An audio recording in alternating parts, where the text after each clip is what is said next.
PSC Malayalam ചാനലിലേക്ക് എല്ലാവർക്കും സ്വാഗതം. ഇന്ന് നമ്മൾ ചർച്ച ചെയ്യുന്നത് ഡിഗ്രി ലെവൽ പ്രിലിംസ് എക്സാമിന് ബേസ് ചെയ്തിട്ടുള്ള പ്രാക്ടീസ് ക്വസ്റ്റ്യൻസ് ആണ് കേട്ടോ. അതായത് തൊഴിൽ വാർത്തയിൽ വന്നിട്ടുള്ള പ്രാക്ടീസ് ടെസ്റ്റിലുള്ള ക്വസ്റ്റ്യൻസ്, പ്രീവിയസ് ഇയർ ക്വസ്റ്റ്യൻസ് ഉണ്ടായിരിക്കും.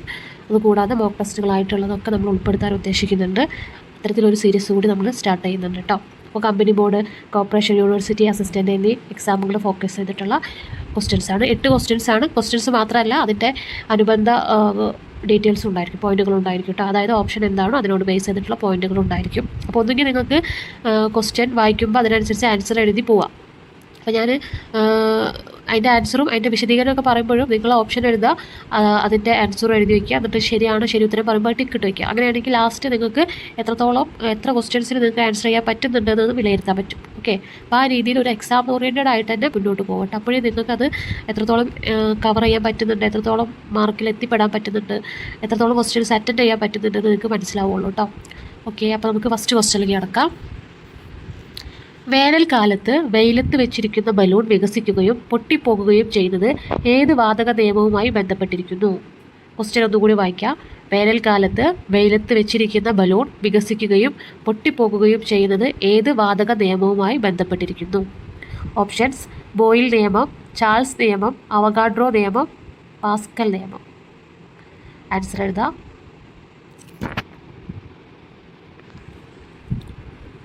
ആൻസർ എഴുതിയെന്ന് വിചാരിക്കണം. ആൻസർ ഓപ്ഷൻ ബി, ചാൾസ് നിയമം.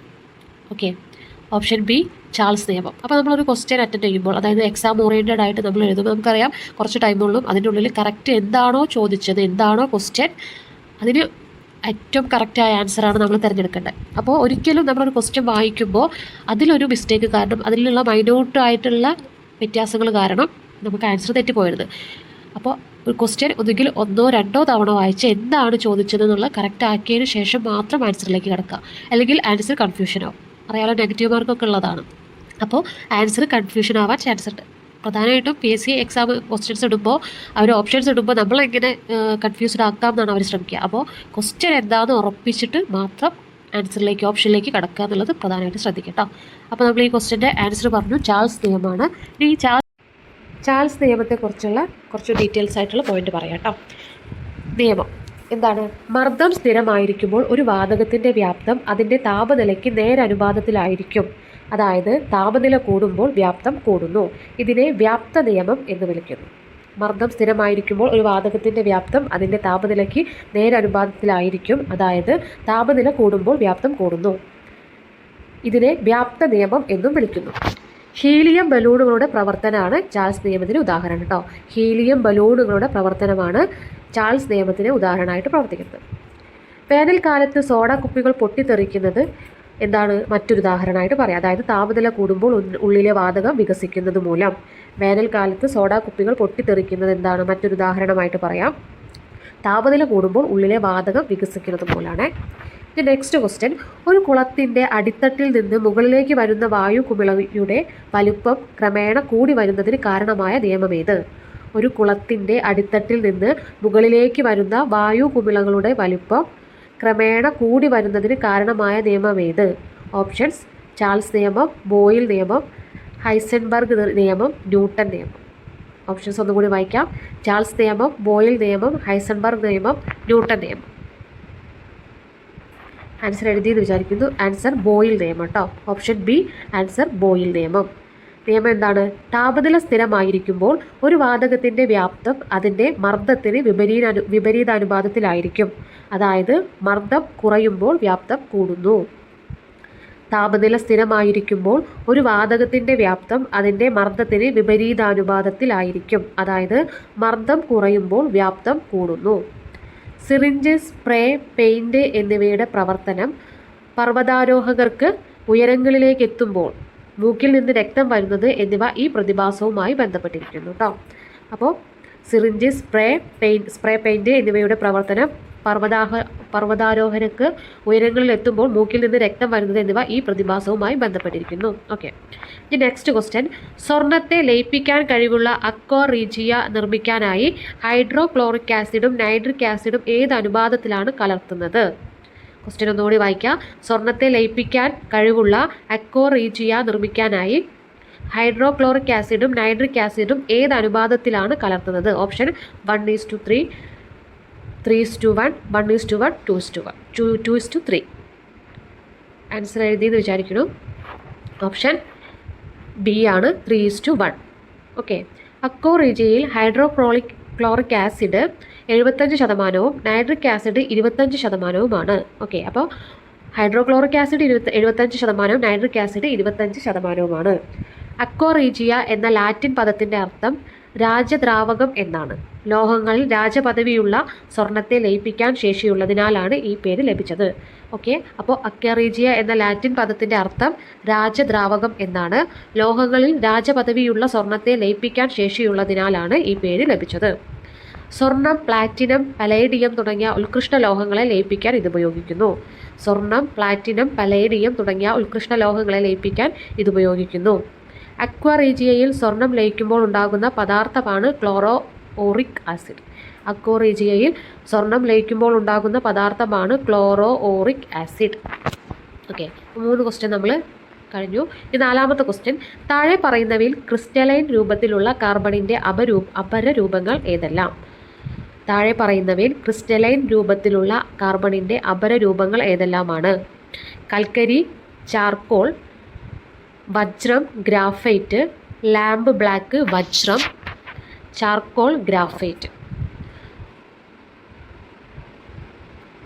ഓക്കെ, അപ്പോൾ ഓപ്ഷൻസ് ഒന്നുകൂടി വായിക്കാം. കൽക്കരി, ചാർക്കോൾ, വജ്രം, ഗ്രാഫൈറ്റ്, ലാബ് ബ്ലാക്ക്, വജ്രം, ചാർക്കോൾ, ഗ്രാഫൈറ്റ്.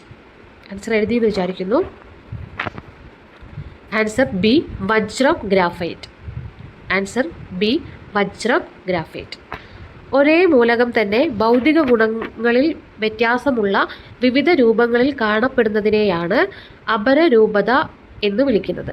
കാർബണിൻ്റെ ക്രിസ്റ്റലൈൻ രൂപത്തിലുള്ള പ്രധാന അപരരൂപകങ്ങളാണ് വജ്രവും ഗ്രാഫൈറ്റും ഫുള്ളറിനും. ഓക്കെ, അപ്പോൾ എന്താണ്? ഒരേ മൂലകം തന്നെ ഭൗതിക ഗുണങ്ങളിൽ വ്യത്യാസമുള്ള വിവിധ രൂപങ്ങളിൽ കാണപ്പെടുന്നതിനെയാണ് അപരരൂപത എന്ന് വിളിക്കുന്നത്. കാർബണിൻ്റെ ക്രിസ്റ്റലൈൻ രൂപത്തിലുള്ള പ്രധാന അപരരൂപങ്ങളാണ് വജ്രവും ഗ്രാഫൈറ്റും ഫുള്ളറിനും. ഓക്കെ, അപ്പോൾ ഗ്രാഫൈറ്റിൽ കാർബൺ ആറ്റങ്ങൾ ഷീറ്റ് രൂപത്തിൽ ഷഡ്ഭുജാകൃതിയിൽ ക്രമീകരിച്ചിരിക്കുന്നു. വൈദ്യുതി കടത്തിവിടാൻ കഴിവുള്ള അലോഹമാണിത്. ഓക്കെ, അപ്പോൾ ഗ്രാഫൈറ്റിൽ കാർബൺ ആറ്റങ്ങൾ ഷീറ്റ് രൂപത്തിൽ ഷഡ്ഭുജാകൃതിയിൽ ക്രമീകരിച്ചിരിക്കുന്നു. വൈദ്യുതി കടത്തിവിടാൻ കഴിവുള്ള അലോഹമാണിത്. താപനില കൂടുന്നതിനനുസരിച്ച് ഗ്രാഫൈറ്റിൻ്റെ വൈദ്യുത ചാലകത വർദ്ധിക്കുന്നു. ലൂബ്രിക്കൻ്റായി ഉപയോഗിക്കാൻ കഴിയുന്ന കാർബണിൻ്റെ അപരരൂപമാണിത്. ഓക്കെ, അപ്പോൾ താപനില കൂടുന്നതിനനുസരിച്ചിട്ട് ഗ്രാഫൈറ്റിൻ്റെ വൈദ്യുത ചാലകത വർദ്ധിക്കുന്നു.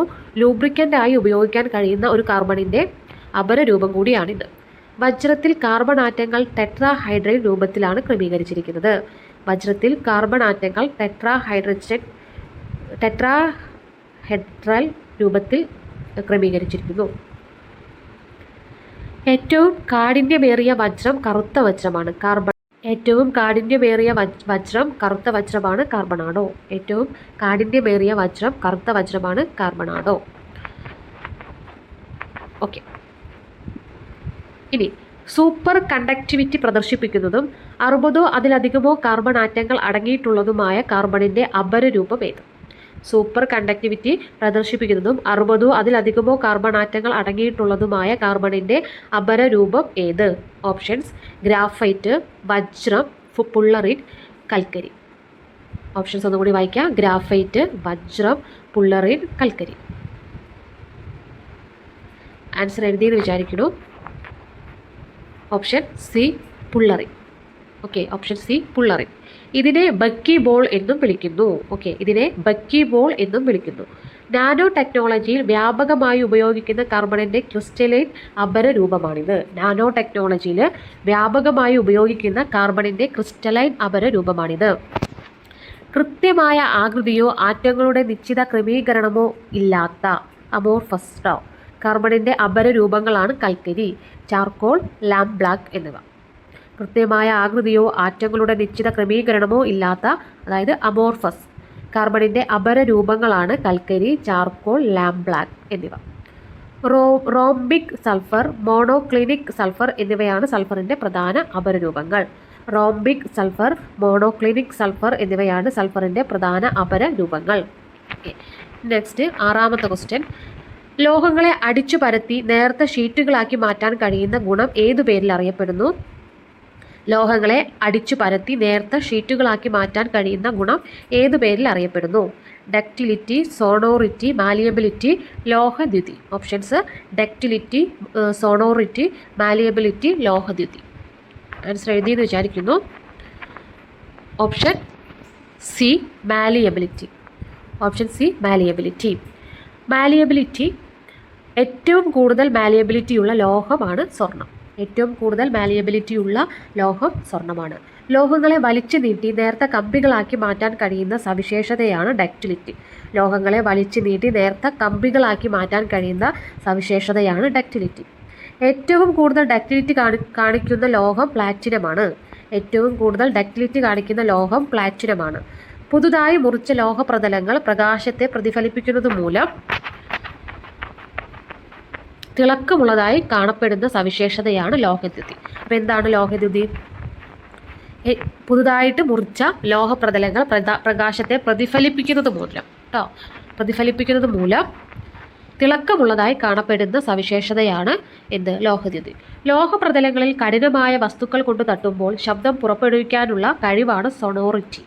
സ്കൂൾ മണികൾ നിർമ്മിക്കാൻ ഈ ഗുണമാണ് പ്രയോജനപ്പെടുത്തുന്നത്. ലോഹപ്രതലങ്ങളിൽ കഠിനമായ വസ്തുക്കൾ കൊണ്ട് തട്ടുമ്പോൾ ശബ്ദം പുറപ്പെടുവിക്കാനുള്ള കഴിവാണ് സൊണോറിറ്റി. സ്കൂൾ മണികൾ നിർമ്മിക്കാൻ ഈ ഗുണമാണ് പ്രയോജനപ്പെടുത്തുന്നത്. ഓക്കെ, ഇനി നെക്സ്റ്റ് 7ാമത്തെ ക്വസ്റ്റ്യൻ, ലോഹങ്ങളുടെ ശുദ്ധീകരണവുമായി ബന്ധപ്പെട്ട താഴെ പറയുന്ന ജോഡികളിൽ തെറ്റായ ജോഡി ഏതാണ്? ശ്രദ്ധിച്ചോ അവിടെ തെറ്റായ ജോഡിയാണ്. അപ്പോൾ ഇത് ഇങ്ങനെ നമ്മൾ ഒന്നാമത് എക്സാം ഹോളിലൊക്കെ ഇരിക്കുമ്പോൾ ടെൻഷനും ടൈം മാനേജ്മെൻറ്റും കാര്യങ്ങളൊക്കെ ആകുമ്പോൾ നമുക്കത് മാറിപ്പോകും. തെറ്റായ ജോഡി ഏതാണെന്നൊക്കെ ആ ക്വസ്റ്റ്യൻ കറക്റ്റ് അല്ലെങ്കിൽ ഒരുപാട് സമയം നമ്മൾ ചിലപ്പോൾ അതിന് ചിലവഴിക്കേണ്ടി വരും ആ ക്വസ്റ്റ്യൻ. അല്ലെങ്കിൽ എന്ത് ചെയ്യും, നമുക്കതിൽ തെറ്റിപ്പോകാനുള്ള ചാൻസും കൂടുതലാണ്. അതുകൊണ്ടാണ് ക്വസ്റ്റ്യൻ ആദ്യം ക്ലിയർ ചെയ്തതിന് മാത്രം നിങ്ങൾ ഓപ്ഷനിലേക്ക് കടക്കാമെന്ന് പറയണം. ക്വസ്റ്റ്യൻ ഒന്നുകൂടി വായിക്കാം. ലോഹങ്ങളുടെ ശുദ്ധീകരണവുമായി ബന്ധപ്പെട്ട താഴെ പറയുന്ന ജോഡികളിൽ തെറ്റായ ജോഡി ഏതാണ്? ഓപ്ഷൻസ് വായിക്കാം. അലുമിനിയം ഹാൽ ഹെറാൾട്ട് പ്രക്രിയ, നിക്കൽ മോണ്ട് പ്രക്രിയ, ടൈറ്റാനിയം ഹണ്ടർ പ്രക്രിയ, മഗ്നീഷ്യം വാൻ ആർക്കൽ പ്രക്രിയ.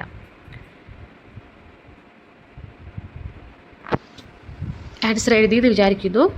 എന്താണ് ആൻസർ എന്ന് നോക്കാം. Option D magnesium van Arkell പ്രക്രിയ.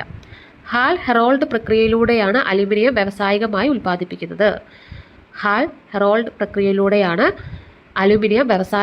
ഉൽപ്പാദിപ്പിക്കുന്നത്. ടൈറ്റാനിയം വേർതിരിച്ചെടുക്കാൻ ഹണ്ടർ പ്രക്രിയ, ക്രോൾ പ്രക്രിയ എന്നിവ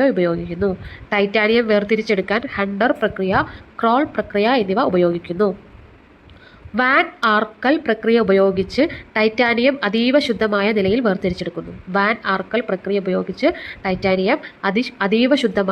വേർതിരിച്ചെടുക്കുന്നു.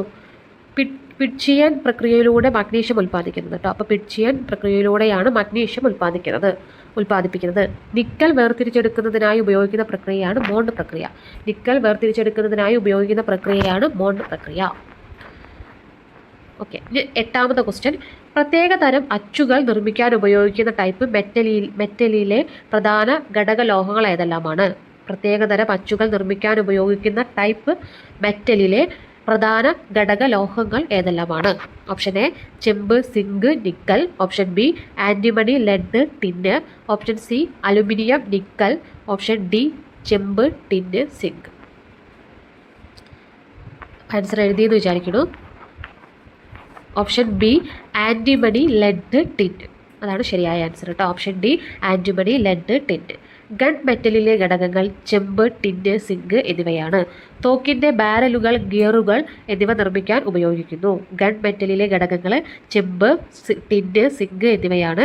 തോക്കിൻ്റെ ബാരലുകൾ, ഗിയറുകൾ എന്നിവ നിർമ്മിക്കാൻ ഉപയോഗിക്കുന്നു. ഫ്യൂസ് വയറിലെ ഘടകങ്ങൾ ടിന്ന്, ലെഡ് എന്നിവയാണ്. കുറഞ്ഞ ഉരുകൽ നിലയും ഉയർന്ന പ്രതിരോധവുമുള്ളതിനാൽ വൈദ്യുതി സർക്യൂട്ടുകളിൽ സുരക്ഷാ ഉപാധിയായിട്ട് ഉപയോഗിക്കുന്നു. ഫ്യൂസ് വയറിലെ ഘടകങ്ങൾ ടിന്ന്, ലെഡ് എന്നിവയാണ്.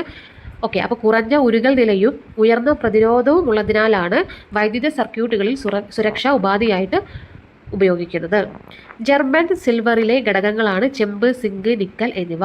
ഇതിൽ സിൽവർ അഥവാ വെള്ളി അടങ്ങിയിട്ടില്ല എന്നതാണ് പ്രധാന വസ്തുത. വെള്ളി പോലെയുള്ള തിളക്കമുള്ളതിനാലാണ് ഈ പേര് ലഭിച്ചത്. ജർമ്മൻ സിൽവറിലെ ഘടകങ്ങളാണ് ചെമ്പ്, സിങ്ക്, നിക്കൽ എന്നിവ. ഇതിൽ സിൽവർ അഥവാ വെള്ളി അടങ്ങിയിട്ടില്ല എന്നതാണ് പ്രധാന വസ്തുത. വെള്ളി പോലെയുള്ള തിളക്കമുള്ളതിനാലാണ് ഈ പേര് ലഭിച്ചത്. ക്രോം സ്റ്റീൽ സ്പ്രിങ്ങുകൾ നിർമ്മിക്കാൻ ഉപയോഗിക്കുന്നു. അത്യധികമായ കാഠിന്യമുള്ളതിനാൽ മാംഗനീസ് സ്റ്റീൽ പാറ തുറക്കാനുള്ള ഡ്രില്ലിംഗ് ബിറ്റുകൾ നിർമ്മിക്കാൻ ഉപയോഗിക്കുന്നു. അത്യധികമായ കാഠിന്യമുള്ളതിനാൽ മാംഗനീസ് സ്റ്റീൽ പാറ തുറക്കാനുള്ള ഡ്രില്ലിംഗ് ബിറ്റുകൾ നിർമ്മിക്കാൻ ഉപയോഗിക്കുന്നു.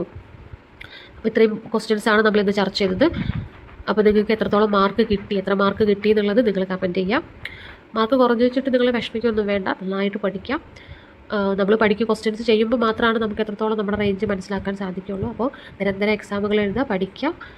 ഇനി നമ്മൾ ഈ ക്വസ്റ്റ്യൻസിൻ്റെ സീരീസ് നമ്മൾ കണ്ടിന്യൂസ് ആയിട്ട് ചെയ്യും. അപ്പോൾ ആ ക്വസ്റ്റ്യൻസൊക്കെ നിങ്ങൾ അറ്റൻഡ് ചെയ്യുക. നിങ്ങൾക്ക് എത്ര മാർക്ക് കിട്ടി എന്നുള്ളത് നിങ്ങൾ വിലയിരുത്താം. ഓരോ എക്സാം കഴിയുമ്പോഴും ഓരോ ദിവസം കഴിയുമ്പോഴും മാർക്ക് കൂടി വരുന്നുണ്ടോ, ഇമ്പ്രൂവ്മെൻറ്റ് ഉണ്ടോ എന്നുള്ളത് നിങ്ങൾ ചെക്ക് ചെയ്യുക കേട്ടോ. അപ്പോൾ നിങ്ങൾ മാർക്ക് കമൻറ്റ് ചെയ്യുക കേട്ടോ. ഓക്കെ, അപ്പോൾ നമുക്ക് അടുത്ത വീഡിയോയിൽ കാണാം. അപ്പോൾ നിങ്ങൾക്ക് വീഡിയോ ഇഷ്ടപ്പെട്ടാൽ ലൈക്ക് ചെയ്യുക, ഷെയർ ചെയ്യുക, സബ്സ്ക്രൈബ് ചെയ്യുക. മാത്രമല്ല നിങ്ങളുടെ അഭിപ്രായങ്ങളും നിർദ്ദേശങ്ങളും കമൻറ്റിലൂടെ അറിയിക്കുക. Thank you.